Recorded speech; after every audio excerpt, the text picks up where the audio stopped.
It's indeed a great pleasure for me to be among so many literary people in such a beautiful hall of the Kerala Sahitya Academy. Before we talk about reclaiming the Republic, we need to understand what did we do when we established our Republic 74 years ago. The objectives of our Republic are mentioned in the preamble, that we promised our citizens justice, liberty, equality, and fraternity.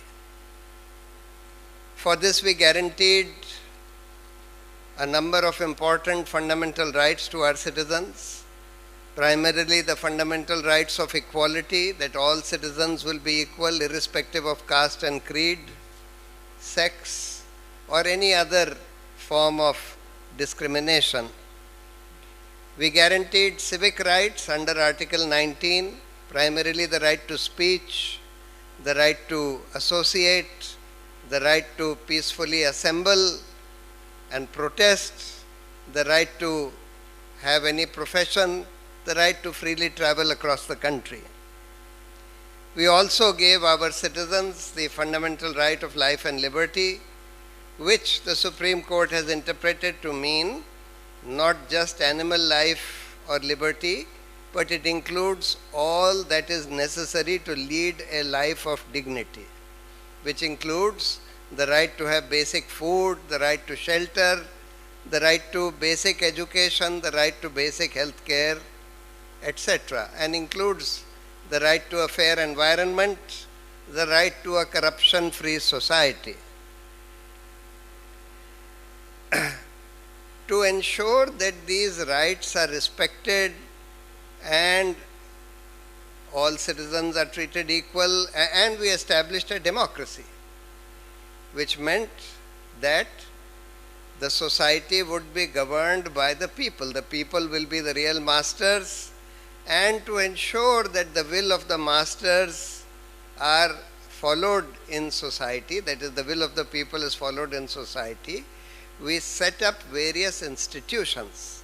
Some of the important institutions were primarily the judiciary. The judiciary was supposed to be independent of the government, and its job, apart from dispensing justice, was to ensure that fundamental rights of citizens are protected, that democracy and democratic institutions are protected, and that the legislature and the executive function within the bounds of their powers.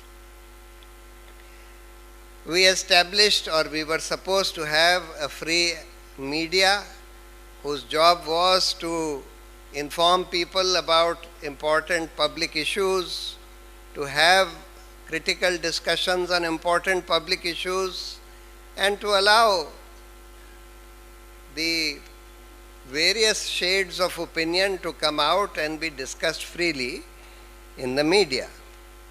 We also established an independent election commission whose job was to ensure that elections in this country are conducted freely and fairly, because we set up a representative democracy. We did not set up a direct democracy, which meant that in order to see that the country is governed according to the wishes of the people, what we did was we established a system whereby we would elect our representatives once in a few years, and thereafter those representatives would discuss, would form a government, and thereafter they would discuss and decide what kind of policies, what kind of laws to be framed.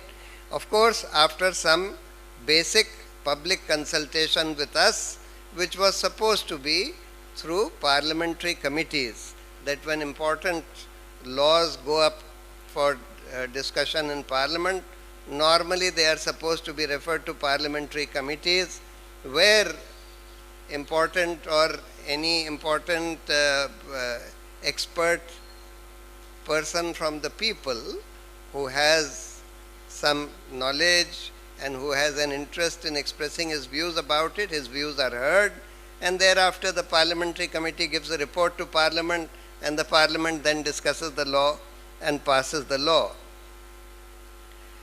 But if we examine this question as to whether 74 years after we founded our republic, have we achieved what we had set out to achieve?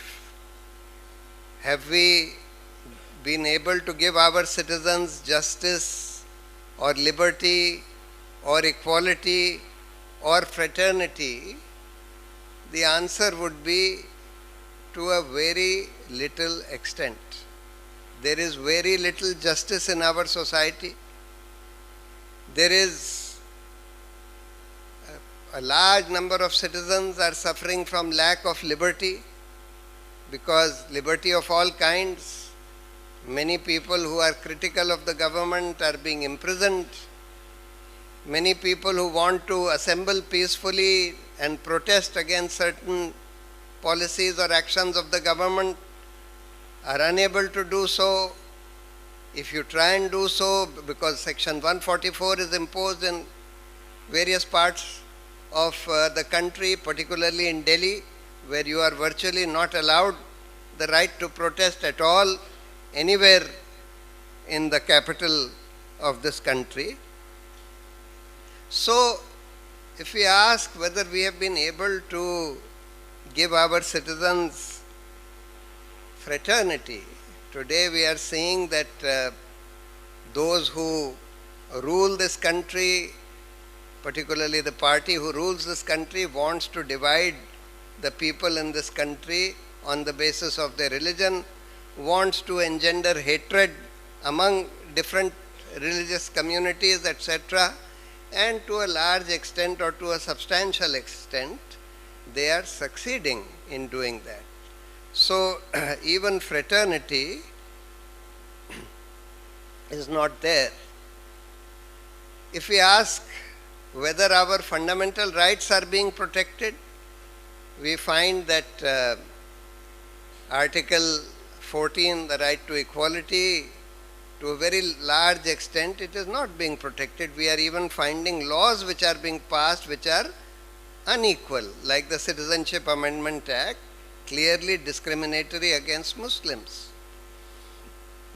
Muslims are today being targeted for all kinds of things, usually just because they are Muslims. Just yesterday you saw this video of people offering namaz on the streets of Delhi being kicked around by policemen. Their houses are being bulldozed in BJP-ruled states just because there is an allegation that they have committed some crime, even though the crime has not been established, even though the punishment for that crime is not bulldozing their house. And yet all these things are happening especially to Muslims and other members of the minority communities in this country. As I said, the right to speech to a very large extent is being curtailed in various ways. One of them is, of course, that the mainstream media, its independence has been compromised, and the mainstream media has become what is called lapdog media, which sits in the lap of the government and just does the government's propaganda. And their propaganda largely consists of sending out messages of communal hatred, often false messages, etc., resort to falsehoods in order to propagate communal hatred in this country.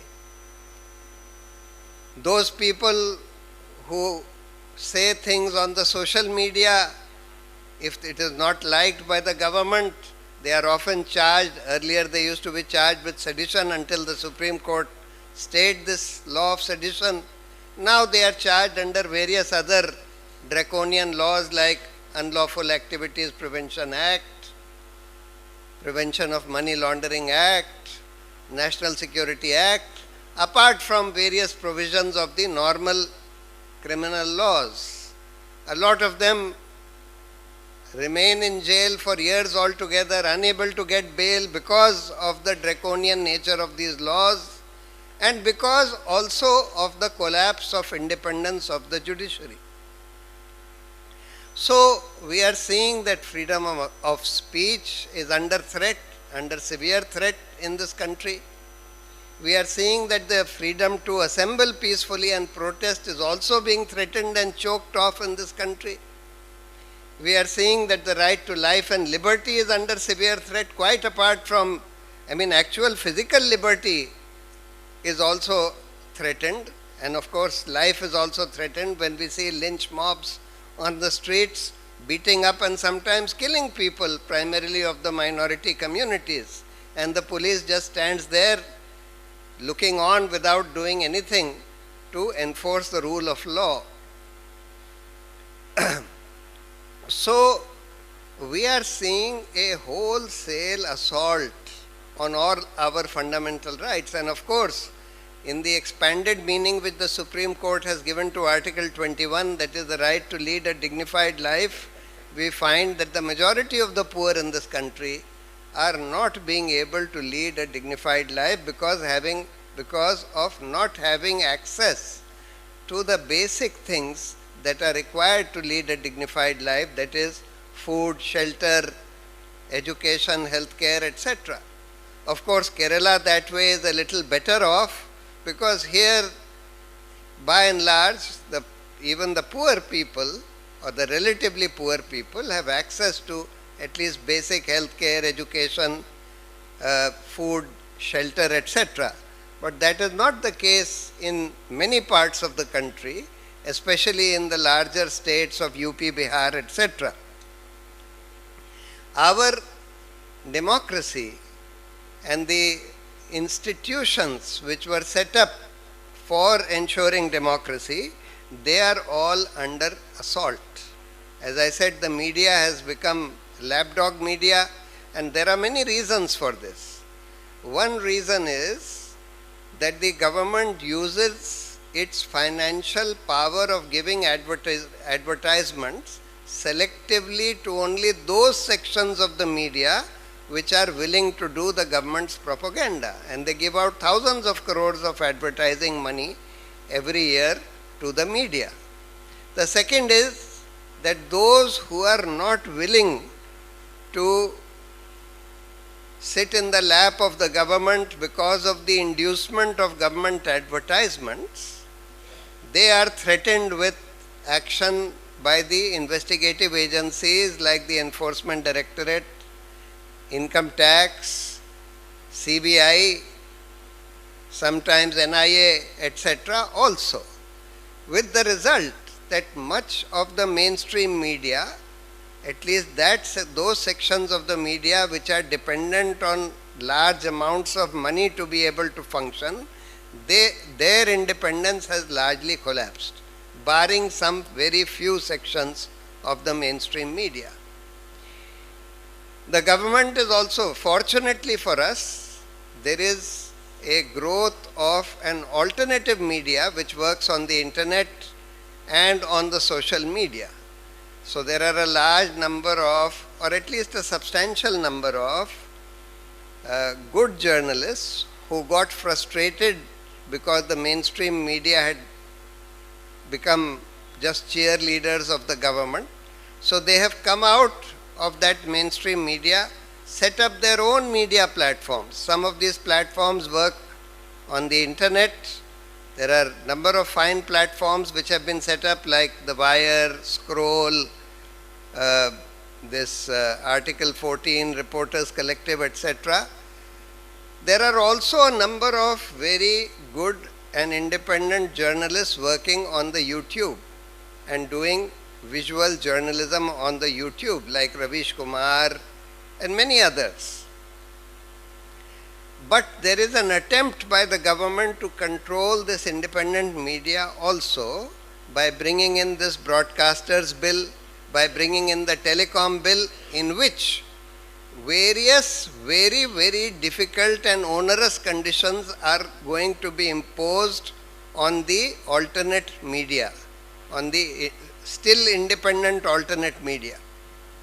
And on top of that, the government will be given the power to censor whatever they are writing, whatever they are saying, and virtually block anything that they publish on YouTube or any of their media platforms. So,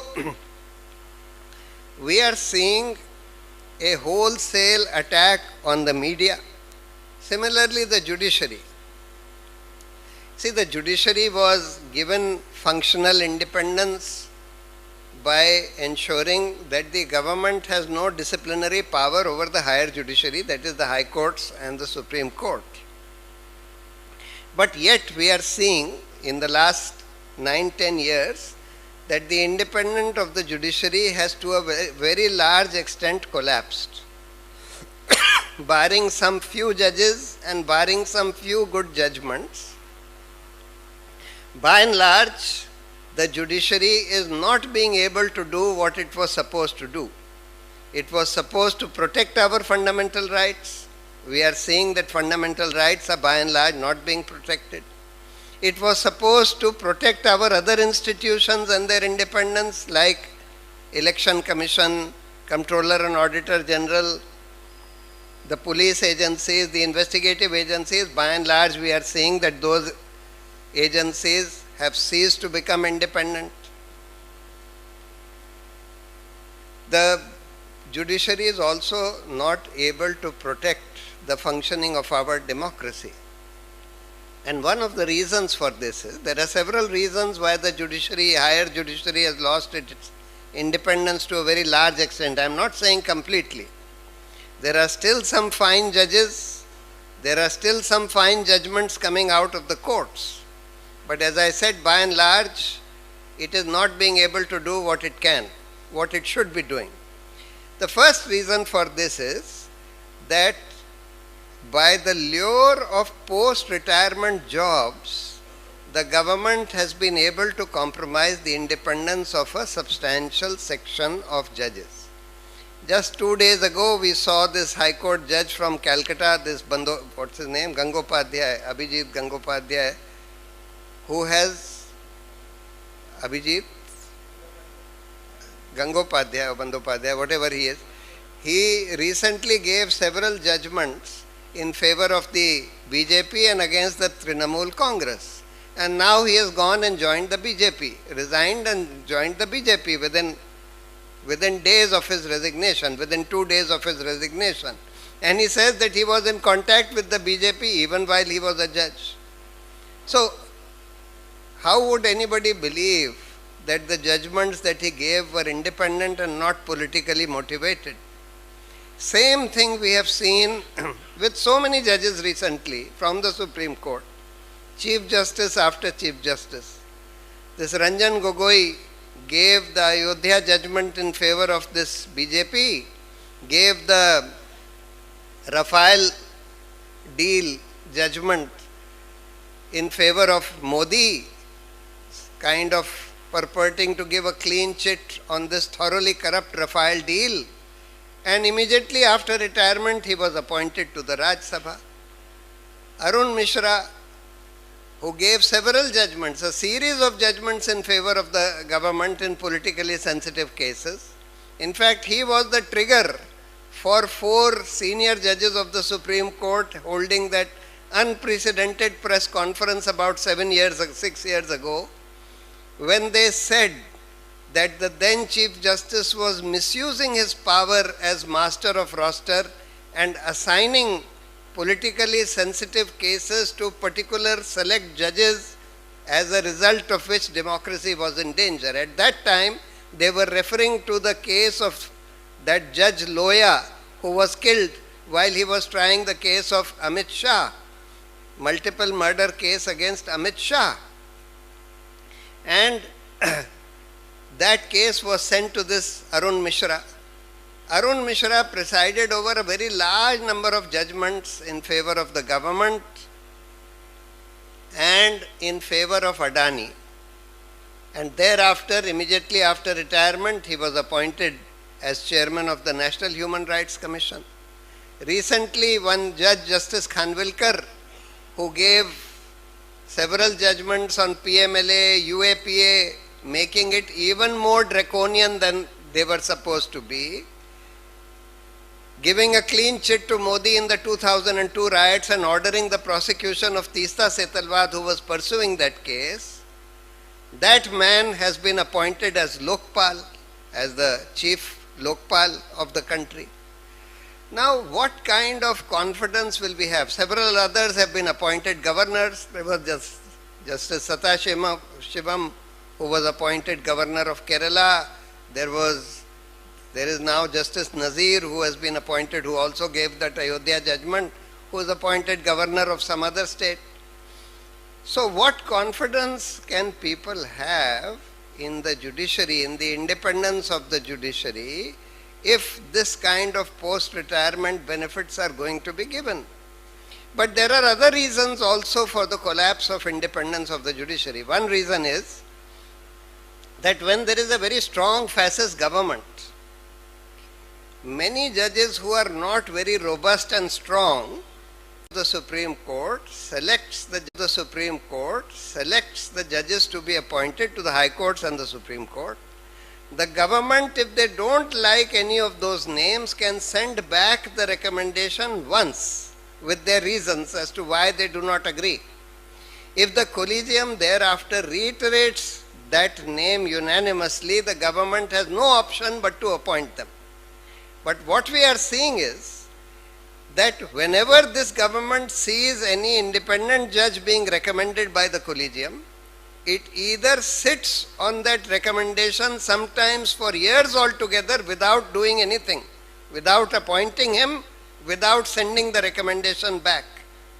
Or even if it sends the recommendation back and the name is unanimously reiterated, even then they do not appoint that person. And eventually, actually this is contempt of court. And I have been telling the Supreme Court and the Supreme Court judges that they need to haul up the law minister for contempt of court. But they are stopping short of that and ultimately entering into some kind of compromise with the government that all right, we will appoint 2 of your people, you at least allow 1 of our people to be appointed, etc. So this is also another way in which this government is stifling the independence of the judiciary. And of course there is a last very, very serious way, which is that this government has adopted a policy of using all investigative and intelligence agencies to dig out some dirt against judges, to prepare a dossier on judges. And then if they find something on the basis of which they can blackmail that judge, then they use that to blackmail that judge. So as a result of all these reasons, we are finding that to a very large extent the independence of the judiciary has also collapsed. The Election Commission, after Mr. Sessions' time, it remained an independent institution for many years, despite the fact that the appointments of the election commissioners were still in the hands of the government. But in the last 7-8 years, we have seen that the independence of the election commission has collapsed. And the reason is that this government has been appointing exactly those people which the government can arm twist in some way or the other and ensure that they will do exactly what the government wants it to do. And when somebody resists, like there was one election commissioner, Ashok Lavasa, who resisted what the government wanted them to do and who dissented from the other members and gave a order against Mr. Modi, then the government started hounding his family, his wife, etc., as a result of which they virtually forced him to resign from the Election Commission. We went to the Supreme Court some time back, some years back, saying that the Election Commissioner's appointment should not be in the hands of the government alone, but should be in the hands of an independent selection committee. When that hearing of that case started, I told the court that look, there is one post of election commissioner still vacant, and please pass an interim order saying that that appointment to that post will also be made by an independent selection committee of Prime Minister, Leader of Opposition and the Chief Justice. which is what the Law Commission and several other commissions had recommended earlier. Before the Supreme Court could take up my interim application, immediately overnight, the government appointed another election commissioner to that vacant post and the appointment was done from A to Z in 24 hours. From the picking up of 4 names of 4 secretaries by the law minister, to the picking out of 1 name out of that by the prime minister, to giving him premature retirement and thereafter issuing a notification for his appointment, everything was done within 24 hours. Thereafter the Supreme Court ordered that no, at least in future, the selection of the election commissioners should be by this committee of Prime Minister, Leader of Opposition and the Chief Justice of India. But to overturn that, the government has brought a law in which the Chief Justice has been moved out and another minister to be selected by the Prime Minister has been brought in, which means that the appointments will again be controlled by the government. We have challenged this law, but unfortunately the Supreme Court did not stay the operation of the law and has fixed it for further hearing sometime in April, by which time 1 more post had become vacant and 1 more election commissioner has been appointed by the government. So we are seeing that, and we can see that the independence of the election commission has collapsed almost totally. Almost totally. Same thing has happened with the Comptroller and Auditor General. It is supposed to independently audit all government money. Earlier the CAG used to do many more audits of central government institutions, central government funds, but now those audits have been reduced to 1/4 of what they used to be. 1/4. In the audit of no defense deal were the pricing details left out of the audit report by the CAG ever. But in the Rafale deal, for the first time, the pricing details were removed from the audit report, and all at the instance of the government. So we are seeing that the CAG's independence has also been compromised. All the police agencies and investigating agencies, despite Supreme Court judgments earlier, putting in place various systems to try and ensure that these institutions, the CBI, the ED, the police, etc., are able to function with some degree of independence from the executive control. We are seeing that today all that has been reduced to nothing, and all these agencies, including the police, the enforcement directorate, the CBI, etc., are all dancing to the tune of the government, so much so that they are brazen enough to start cases against opposition leaders, and as soon as the opposition leader joined the BJP, they withdraw those cases. This is happening repeatedly. It has happened at least in 10 cases, where opposition leaders who were targeted by these agencies after they joined the BJP, they are scot-free. So, and there is an abuse, there is a threat to the rule of law itself in this country in the form of lynch mobs being given free rein, in the form of bulldozer justice, which is a lawless thing to do, totally against every rule and law, being meted out by various governments and the chief minister cheering on this bulldozer justice and this whole culture of assassinations disguised as encounters. The Thok De culture, as it is called in UP, and the chief minister takes great pride कि हम ठोक देंगे, means I'll kill all these people. The kind of things that we are used to seeing in these Bollywood films of these encounter specialists in films like Ab Tak Chappan, 56 till now, 56 encounters till now, etc. This is now being openly practiced by various governments and chief ministers. And there is a assault on just civility.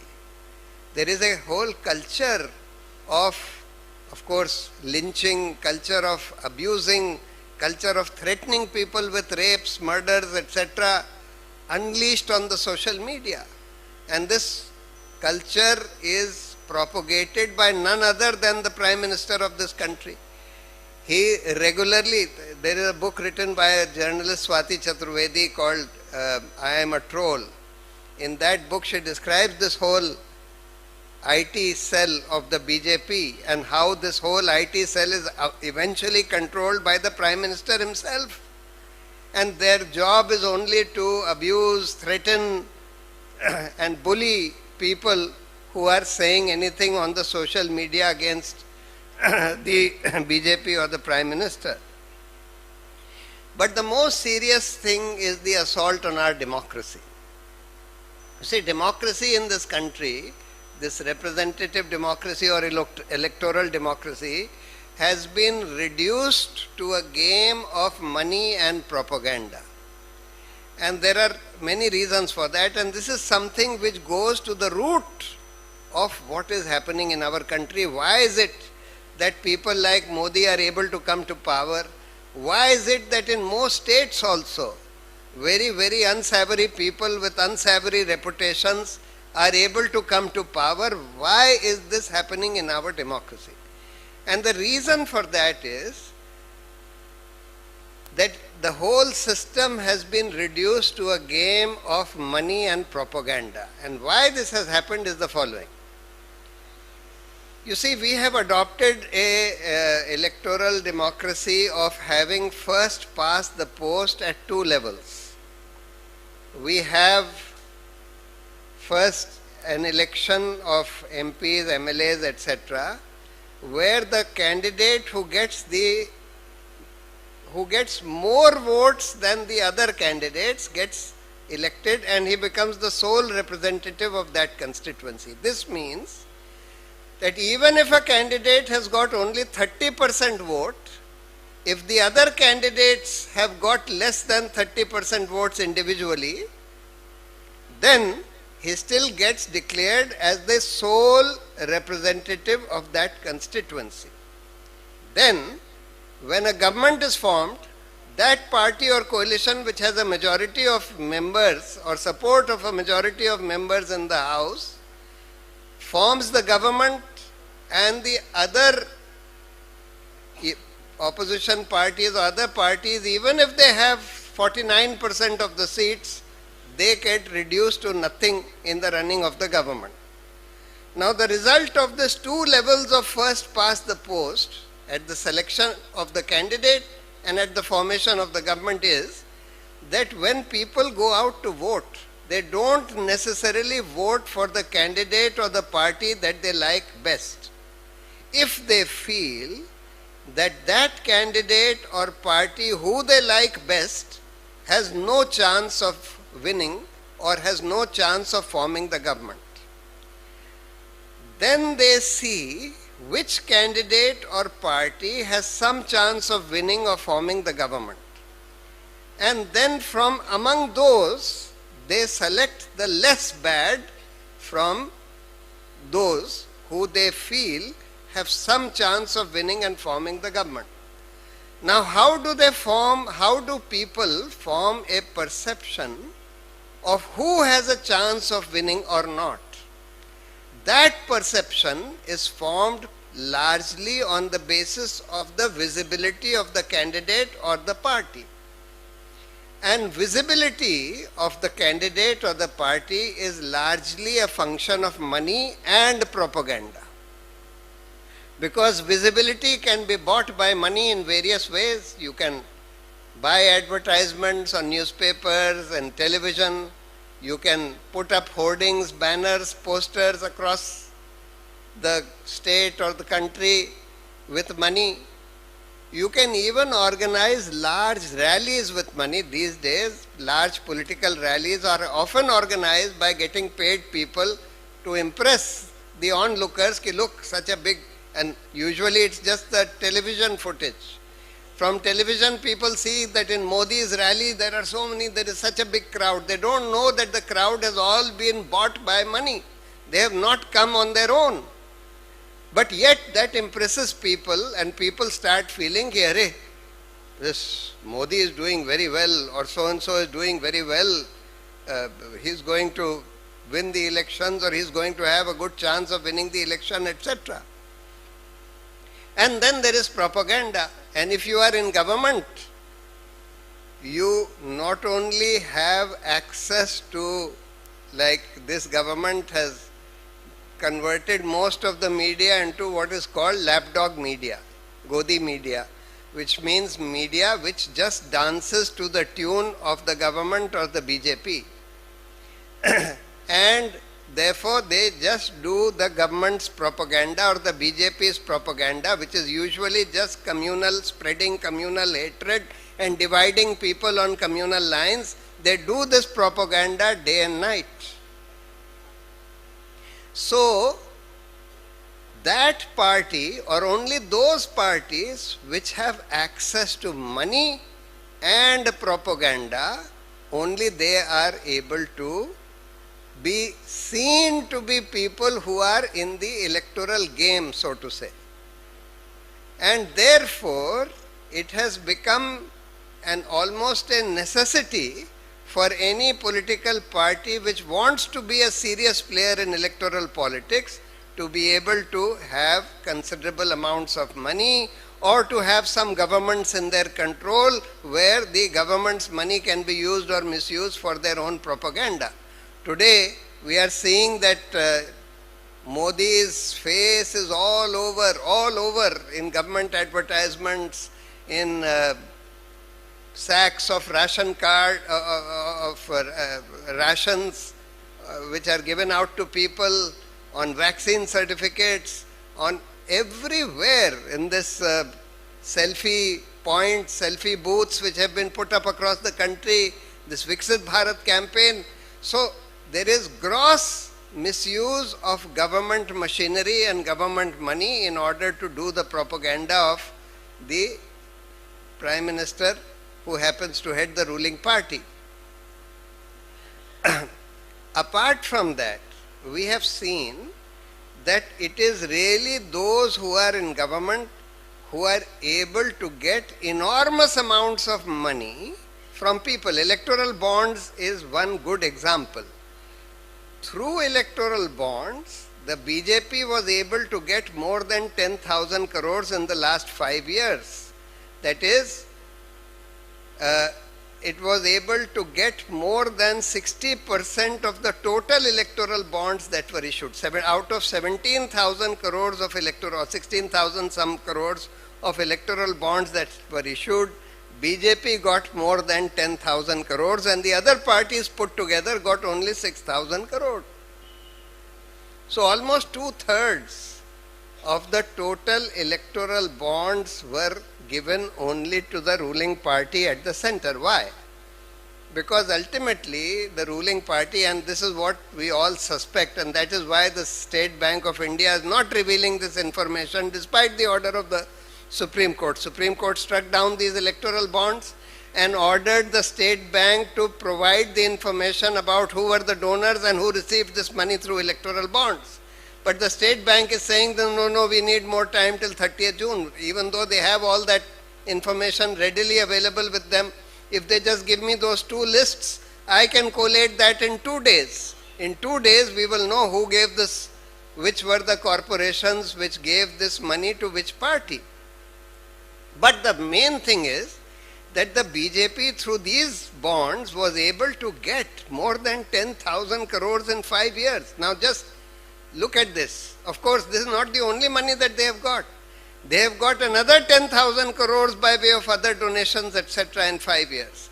So if BJP gets 20,000 crores in 5 years and uses 20,000 crores in 5 years, you see, in 5 years there is one Lok Sabha election. In that Lok Sabha election, every political party, every candidate can spend a maximum of 75 to 90 lakhs. That means all the 500 BJP candidates in the country put together, suppose they put up 500 candidates, they can spend at a maximum 400 crores. As opposed to that, the BJP is spending 20,000 crores in 5 years, which means they are spending 50 times the limit of election expenses for each candidate. So it has made a mockery of our elections, of our whole electoral system. There is no level playing field anymore. There is no playing field anymore. And that is why we are having this spectacle of these kind of people coming to power again and again, or even in other parts of the country, people only with a lot of money or propaganda are being able to come to power.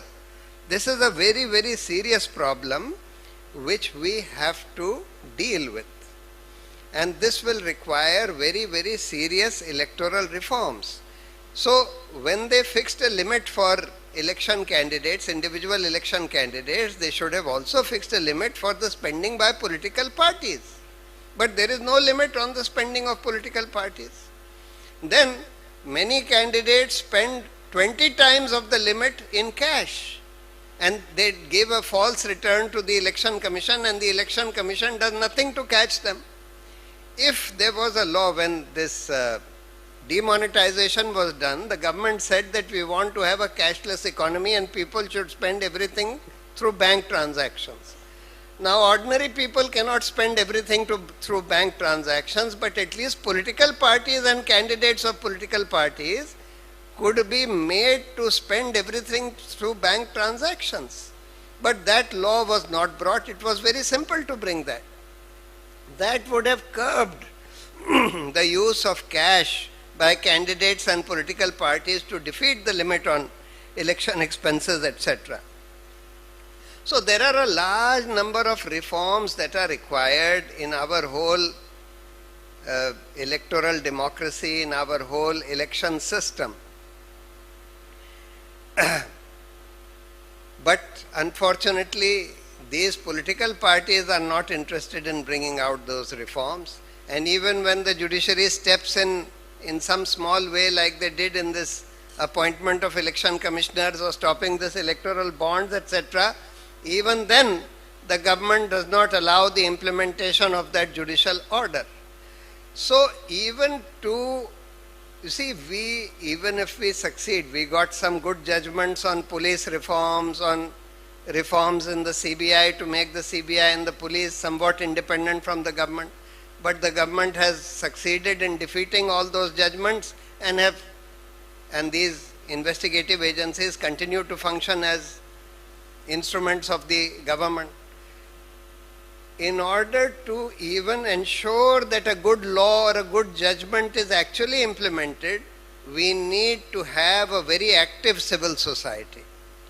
And therefore, if we want to bring about electoral reforms and enforce those electoral reforms which are even ordered by the Supreme Court or which are even brought by law, we will have to have a very active and vigilant civil society. It is only an active and vigilant civil society that can enforce the laws or the rules which have been ordered by the Supreme Court or which have been brought through law. We need several judicial reforms. We need to have a system. We need to implement the Gram Nyayalaya Act. There is an act which provides for Gram Nyayalayas at the sub-tehsil level, but that act has not been implemented. We need to have an active, robust civil society movement to enforce that act so that people can go to court closer to home, where in courts where they don't need the help of lawyers, because vast majority of the people in this country cannot afford lawyers. We need more courts, more infrastructure. We need better system of selecting judges. We need better system of accountability of judges, and we need to stop these proposed retirement jobs, etc., by which the independence of the judiciary is being compromised. But the problem is that for those reforms we need to have an active and robust civil society, because the civil society is the main stakeholder in our democracy, in our judiciary, in our media, etc.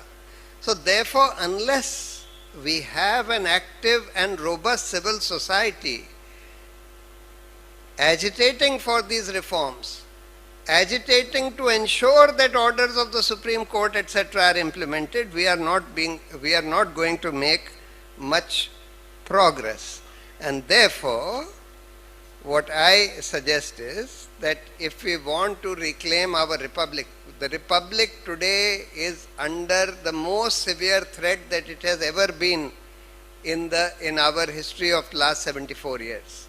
If this Modi government comes back again in 24, we can write off many of our fundamental rights, we can write off secularism, we can write off our democracy itself.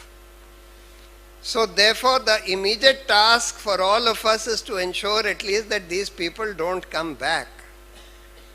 But there are much bigger and more important tasks in front of us for civil society to ensure that the electoral reforms of the kind which are required are done and implemented, to ensure that judicial reforms which are required are done and implemented, to ensure that media reforms that are required are done and implemented, to ensure that other reforms in our educational system. Today, of course, this government wants to destroy our education by removing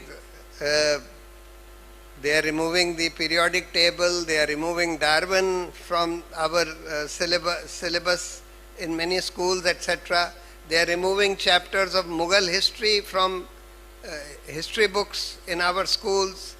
They have appointed vice chancellors in universities who do not know anything about education, who are basically RSS men, and who feel, who do not believe that universities are places where critical thinking should be practiced, who feel that universities are only to breed what they call bhakts, or people who are blind followers of the leader, people who do not question the leader, so to say. So,